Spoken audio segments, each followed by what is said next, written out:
Good afternoon, everyone. Welcome to our 5th episode for Hatchet by Gary Paulson. I am Robert, teacher from Park Jeong Language School, and today we are going to do one chapter in one video because chapter 3 is a little short. So today, Hatchet will be doing chapter 3, pages 25 to 28, because it is a short chapter. And we will be doing this chapter and doing, as usual, our read-along vocabulary. So, let's get started.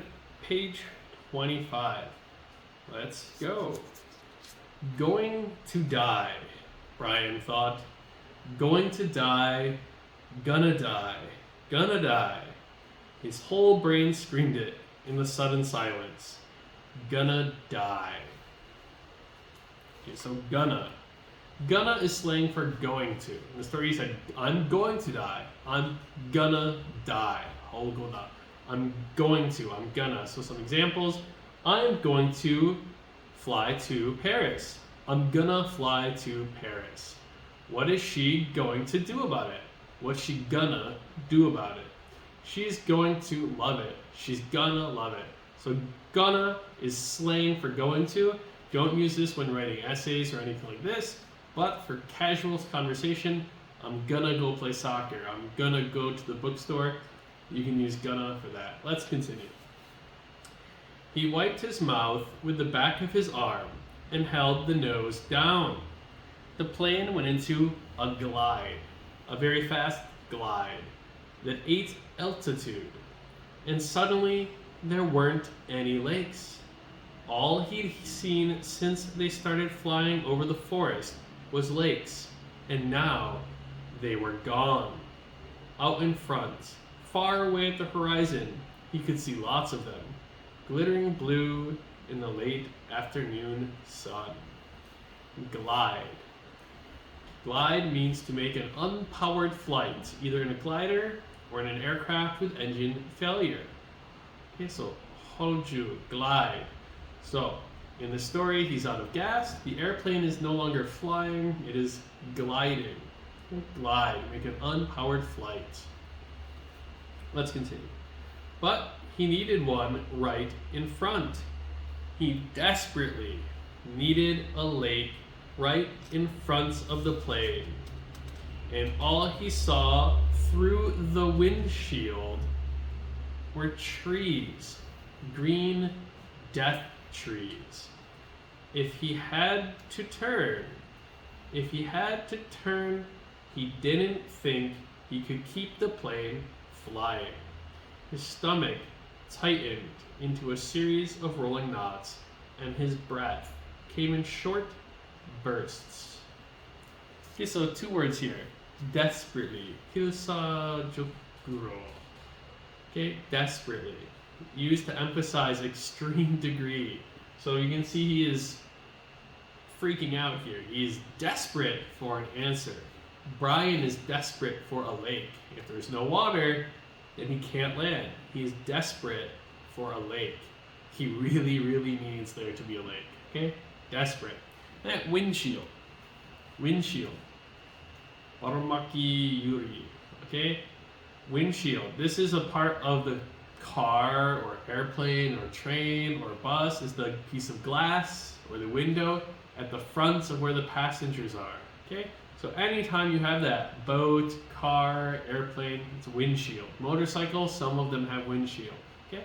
It's a shield from the wind made of glass. The window at the front of the passenger compartment. Okay? Windshield. There. Not quite in front, but slightly to the right, he saw a lake. L-shaped, with round corners, and the plane was nearly aimed at the long part of the L, coming from the bottom and heading to the top, just a tiny bit to the right. He pushed the right rudder pedal gently, and the nose moved over. But the turn cost him speed, and now the lake was above the nose. He pulled back on the wheel slightly, and the nose came up. This caused the plane to slow dramatically. It almost seemed to stop and wallow in the air. The controls became very loose feeling and frightened Brian, making him push the wheel back in. This increased the speed a bit, but filled the windshield once more with nothing but trees, and put the lake well above the nose and out of reach. For a space of 3 or 4 seconds, things seemed to hang, almost to stop. The plane was flying, but so slowly, it would never reach the lake. Brian looked out to the side and saw a small pond. At the edge of the pond, some large animal, he thought, a moose, standing out in the water. Alright, so Brian wants to land the plane in some water, and he wanted a lake, Lake Hosu. But now he sees a pond. Yonmo. What's the difference? We hear lake and pond, quite a lot. Okay, so let's take a look. It's mostly about size. Lake is bigger than pond. Lake is a large body of water surrounded by land. Lake.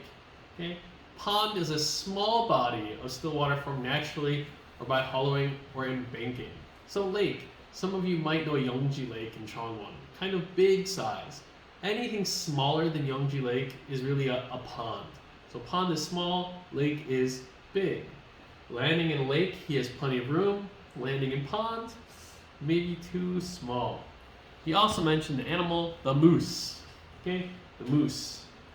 Godehan elku isn't quite right. There is no Korean word for moose. But this is the moose. This is a large deer-like animal with palmate antlers, a sloping back, and a growth of skin under his neck. This is native to Eurasia and northern North America, meaning Canada, where Brian is. So in Canada, they have moose. Okay? Large elk, deer-like animal. The moose. And he sees one in the pond. Okay, let's continue. Bottom of page 26. Brian looked out to the side and saw a small pond. At the edge of the pond, some large animal. He thought, a moose, standing out in the water. All so still, so stopped. The pond and the moose and the trees. As he slid over them now, only 300 or 400 feet off the ground, all like a picture. Then everything happened at once. Trees suddenly took on detail, filled his whole field of vision with green, and he knew he would hit and die, would die. But his luck held, and just as he was to hit, he came into an open lane, a channel of fallen trees, a wide place leading to the lake. The plane, committed now to landing, to crashing, fell into the wide place like a stone, and Brian eased back on the wheel and braced himself for the crash. But there was a tiny bit of speed left, and when he pulled up on the wheel, the nose came up, and he saw in front the blue of the lake, and at that instant, the plane hit the trees. There was a great wrenching as the wings caught the pines at the side of the clearing and broke back, ripping back just outside the main branches. Dust and dirt blew off the floor into his face so hard he thought there must have been some kind of explosion. He was momentarily blinded and slammed forward in the seat, smashing his head on the wheel. Then a wild crashing sound, ripping of metal, and the plane rolled to the right and blew through the trees, out over the water, and down to slam into the lake, skip once on water as hard as concrete, water that tore the windshield out and shattered the side windows, water that drove him back into his seat. Okay, so he says water as hard as concrete. So concrete is this heavy, rough building material made from mixing broken stone, gravel, sand, and cement. It's hard as a rock. If you are going very, very, very fast when you hit water, it feels like it's as hard as concrete. So when his plane hit the water, it was like hitting concrete. It smashed the window, smashed the plane, smashed the windshield, and then slammed into Brian, as hard as hitting concrete. Okay, okay, let's continue. Bottom of page 27. Somebody was screaming as the plane drove down into the water. Someone screamed tight animal screams of fear and pain, and he did not know that it was his sound, that he roared against the water that took him, and the plane still deeper down in the water. He saw nothing, but sensed cold blue-green, and he raked at the seatbelt catch, tore his nails loose on one hand, and he ripped at it until it released, and somehow the water, trying to kill him, to end him, somehow he pulled himself out of the shattered front window and clawed up into the blue, felt something hold him back, felt his windbreaker tear, and he was free. Tearing free, ripping free, but so far to the surface, and his lungs could not do this thing, could not hold, and were through. And he sucked water, took a great pull of water that would finally win, finally take him. And then his head broke into the light, and he vomited and swam, pulling without knowing what he was doing, without knowing anything, pulling until his hands caught at weeds and muck, pulling and screaming until his hands caught at last in grass and brush, and he felt his chest on land, felt his face on the coarse blades of grass, and he stopped. Everything stopped. A color came that he had never seen before, a color that exploded in his mind with the pain, and he was gone from it all, spiraling out into the world, spiraling out into nothing. Okay, so that's chapter 3, a short chapter. Let's review our vocabulary. Okay, so our first one, gonna, slang for going to, gonna. I'm going to fly to Paris. I'm gonna fly to Paris. What is she going to do about it? What's she gonna do about it? I'm going to play soccer. I'm gonna play soccer. Tomorrow I'm going to my friend's party. Tomorrow I'm gonna go to my friend's party. She's going to love it. She's gonna love it. Okay, so this is slang, okay for casual conversation, not great for professional English. Okay. Glide. Hoju, glide. Make an unpowered flight. That means no engine. Things like hang glider, paragliding, fixed wing aircraft with no engine, unpowered flight. Either in glider or an aircraft with engine failure. So at this point in the story, Brian is gliding. There's no more engine power. Desperately, pyosajukoru. Used to emphasize the extreme degree of something. Brian is very, very desperate at trying to land this plane. If he fails, he will die. Windshield. Aramaki yuri. A window at the front of the passenger compartment of a motor vehicle. The windshield. Again, it doesn't matter what vehicle. Airplane, boat, car, motorcycle, bus, train. This is called the windshield for all of them. Okay? The windshield. Lake versus pond, hosu, yonmo. Lake is a bigger size, large body of water, similar to Yeongji Lake in Chongwon, or bigger than that. And pond is small body of water, smaller than Yeongji Lake will be pond, more or less. Okay? Lake, big size, pond, smaller size. Okay? Lake is also deeper, pond is not as deep. Okay, so bigger size lake, smaller size pond. Moose. Do they hunt elk? Not quite. Okay, that's just giant elk. But moose is this animal with these special antlers, a sloping back, and a kind of skin under its neck that hangs from its neck. Okay, these live in Canada. They're very, very big, and they're big animals. So if you ever see one, be careful because they are very, very big and can be dangerous. Okay, the moose. And concrete.